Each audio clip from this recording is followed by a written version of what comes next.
भाई आपने कहा था इंडिया नहीं पहुंचेगा सेमीफाइनल में, वो पहुंच के जीत के फाइनल में भी पहुंच चुके हैं। आज आपका इंस्टाग्राम और ट्विटर भरा हुआ होगा और ऐसी ऐसी बातें होंगी जो ना सिर्फ गंदी होंगी, बल्कि फिजिकली इम्पॉसिबल नहीं। वो तो लोग हैं, हम तो क्रिकेट पे बात करते हैं। क्रिकेट बहुत अच्छी हुई आपने देखा, और आज इंडिया कंप्लीट क्रिकेट खेला। बाकी इनके सारे मैच देख लें, ऐसी पूरे टूर्नामेंट वो क्रिकेट नहीं खेला, नहीं खेल राइट। वो अच्छी क्रिकेट खेले और जितना उनको क्रेडिट बनता है कम है, लेकिन आई थिंक मैंने प्रेडिक्ट अच्छी की थी टीम, क्योंकि इंग्लैंड अब कैच तो मेरे हाथ में तो नहीं है ना कि कैच छोड़ दो। आप एक इनफॉर्म बैट्समैन का कैच छोड़ेंगे जब वो 15 पे खेल रहे हैं, उसने 35 बॉलों पे 90 कर दिए, तो फिर यही डिफरेंस पड़ता है ना। और आप देख ले, आप 7 रन से हारे। तो इंग्लैंड की एक तो फील्डिंग, मुझे लगता है दोनों टीमों में, अगर मैं ओवरऑल बात करूं, दोनों टीमों में जो डिफरेंस था, बॉलिंग दोनों की गंदी हुई है अपार्ट फ्रॉम बुमराह। वो तो आपने कल कहा था। तो एक तो हैरी ब्रूक ने जो कैच छोड़ा इनफॉर्म बैट्समैन को, जो अक्षर पटेल ने पकड़े 2 कैच, हैरी ब्रूक और विल जैक जिस तरह खेल रहे थे, अगर वो कैच वहां पे ना होता, ये 1 ओवर पहले चेस होना था, ये मैं आपको बता रहा हूं। अगर क्या नाम है उसका यार, आर्चर वो आके एंड पे 3 छक्के मार सकता है, और जिस तरह विल जैक्स खेल रहा था आराम से जीते। लेकिन आई थिंक क्रेडिट जितना इंडिया को देना चाहिए वो कम है, क्योंकि वो कंप्लीट क्रिकेट। लेकिन राशिद भाई इस बात पे कहूंगा, अगर ना मगर नहीं, बड़ी अच्छी बात किया। मतलब ये कि मुझे तो मिसगाइड इन्होंने किया। आप इनकी उसमें चले गए। मिसगाइड, मैं तो इधर जा रहा था। और अभी तो रुको, क्लाइमैक्स अभी बाबा का खिताब इनको मिला हुआ है। जी, अभी ना थ्रिलिंग मोमेंट्स का वक्त है, इसी कैचेस पे बात होगी। Thrilling moments these are brought to you by house of Noorpur. आइए देखते हैं, एक ही दिखा सकते हैं लेकिन बहुत ही कमाल कैच पकड़ा अक्षर पटेल। राशिद भाई, what went wrong with England जब सिर्फ 7 रन से हारे? संजू जिस तरह से बैटिंग की है ना, वो तो कंप्यूटर पे बैटिंग कर रहा था जैसे। स्पिनर हो, पेसर हो, उतने मोमेंटम इतना तेज कर दिया ना, जो आमिर ने बताया कैच छूटने के बाद। और जोफ्रा आर्चर ने दिल खोल के खाई है मार, बहुत पिटा है भाई। इस मैच में डिफरेंस जो था, बैटिंग का भी ठीक था, डेथ ओवर किसके अच्छे। अर्शदीप और बुमराह ने गेम को 17-18 बल्कि 16-17-18 ओवर लास्ट मैच में भी खींच के वापस लेके आए।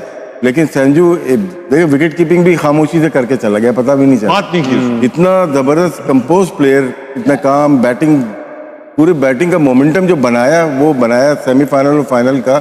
मेरे ख्याल से मैन ऑफ द टूर्नामेंट भी वही होना चाहिए, संजू। बिल्कुल, जिस तरह से उसने क्रिकेट खेली है, उसने सबको ही हैरान कर दिया। और क्रेडिट जाता है इंडियन जो मैनेजमेंट है कि उस पर कितना ट्रस्ट किया है, फ्लॉप होने के बाद भी ट्रस्ट किया, और उसने भी डिलीवर जिस तरह से। अच्छा, संजू सैमसन ने आज मैच प्रेजेंटेशन में कहा कि ये man of the match Bumrah deserve करते हैं। बड़ी बात ऐसी विकेट पे। जनाब अहमद शहजाद, कल आपने इंडिया का नाम लिया था जब आपसे प्रेडिक्शंस ली गई, आपका क्या अंदाजा था जबकि इंग्लैंड अच्छा खेल रही? नहीं, दोनों की प्रेडिक्शंस अच्छी थी, बड़ा क्लोज मैच हुआ है, कोई भी जीत सकता था। इवेंचुअली थोड़ा सा ये होता है कि इसमें फेवरेटिज्म आ जाता है कि भारत का जो इंफ्रास्ट्रक्चर है वो इस तरह का है कि they are build for these sort of stages. उन्होंने उन आईपीएल से उनको बहुत फायदा हुआ है। जिस तरह वो प्रेशर को अब्सॉर्ब करते हैं ना, जो इंडिविजुअल्स हैं, और क्रंच मोमेंट्स को जो अपनी तरफ लेके आते हैं, दैट इज फिनोमिनल। 200 पे खेल रहे थे, जोफ्रा आर्चर का ओवर था, उनको पता है कि विकेट अच्छी है, इंग्लैंड की बड़ी बैटिंग लाइन है, वो 250 तक जाना था, उन्होंने पूरा प्लान था। और उसके बाद जो सारी, तो संजू की भी बात कर दी, फिनोमिनल प्लेयर है, बहुत जबरदस्त क्रिकेट खेल रहा है, बड़े मैचेस के अंदर परफॉर्मेंस कर रहा है, बहुत अच्छे। लेकिन जो एंड वाले प्लेयर भी हैं, तिलक वर्मा की अगर आप बात करेंगे, तो जब जोफ्रा आर्चर का ओवर आया है, उसको पता था कि ये 2 फील्डर ऊपर हैं और ये यॉर्कर मारेगा विकेट के ऊपर। प्री मेडिटेट वो पीछे हुआ, अच्छी पोजीशन में रह के उसने यॉर्कर को फुल टॉस बना के उसमें छिक्का लिया। It was a very very good shot. फिर उसको पता था कि यहाँ से अब मैंने इसको छिक्का मार दिया है, आर्चर बड़ा बॉलर है, अब ये मुझे या स्लो करेगा या शॉर्ट करेगा। वो रेडी था, उस पोजीशन में था, उसने अगली बॉल पे फिर उठा के छिक्का। So these are the moment. वो एक ना, वो बहुत इंपॉर्टेंट मोमेंट था। अगर वो 250 पे फिनिश ना करते, देख ले 7 रन से हारे हैं। अगर थोड़ा सा हम होते तो शायद होता ही है कि यार 225 भी कर लिया, चलो बट ठीक है, बॉलिंग पे डाल देंगे। नहीं, उन्होंने एंड तक, उन्हें पता था कि हमने कुछ छोड़ना ही नहीं है, उनकी इतनी एबिलिटी है कि वो चेस कर सकते हैं। फिर आप ये देखें कि बुमराह का जो फैक्टर है, बहुत बड़ा फैक्टर है। उसने अंडर प्रेशर आज भी उसने अपने स्किल की एग्जीक्यूशन की है। 6 स्कोर देना सेकंड लास्ट ओवर के अंदर या थर्ड लास्ट ओवर के अंदर, मैच एक साइड 38 रह गया था।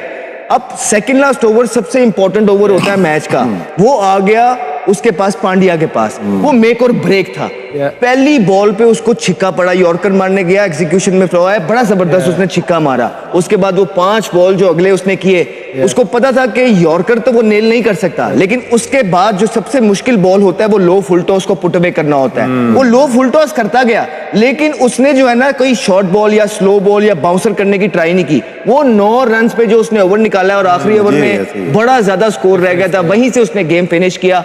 और दुबे का एक ओवर, क्योंकि हमने पहले भी कहा था कि उनका एक वीक लिंक है, दुबे को उन्होंने निकालना है, वो आज भी इतने स्कोर थे कि बच गया। ऑल इन ऑल मैंने आपको ये भी कल बोला था कि बड़ी टीमें जो होती हैं वो राइट मोमेंट पे पीक करती हैं, and India is peeking on a very very right time.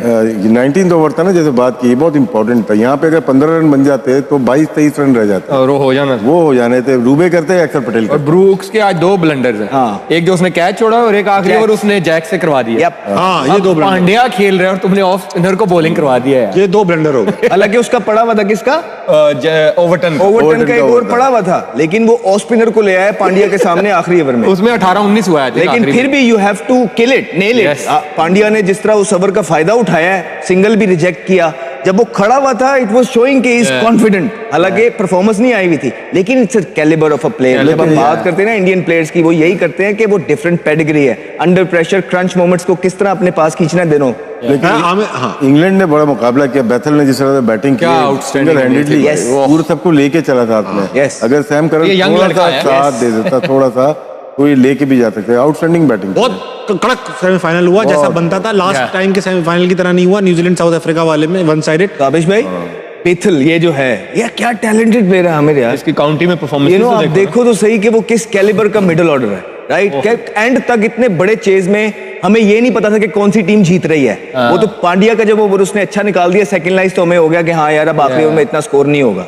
ये सिलेक्शन कमेटी का क्रेडिट जाता है उनका। विदाउट 100 फर्स्ट क्लास के इनको इंटरनेशनल क्रिकेट में लाया। अभी सिडनी में 100 किया इन्होंने, फिर आज भी 100 किया। कभी कभार होता है कि आपको फर्स्ट क्लास क्रिकेट को नहीं देखना होता अगर बहुत आउटस्टैंडिंग टैलेंट हो, लेकिन डिलीवर भी करे वो। आज उन्होंने डिलीवर किया, टेस्ट मैच में भी किया। आमिर भाई, आपकी सारी ये प्रेडिक्शन तो खराब हो गई, मगर अभिषेक शर्मा के बारे में जो आप कह पड़े हैं, आप खा गए जवान लड़का। नहीं वो बेचारा आज भी खा गया। नहीं यार देख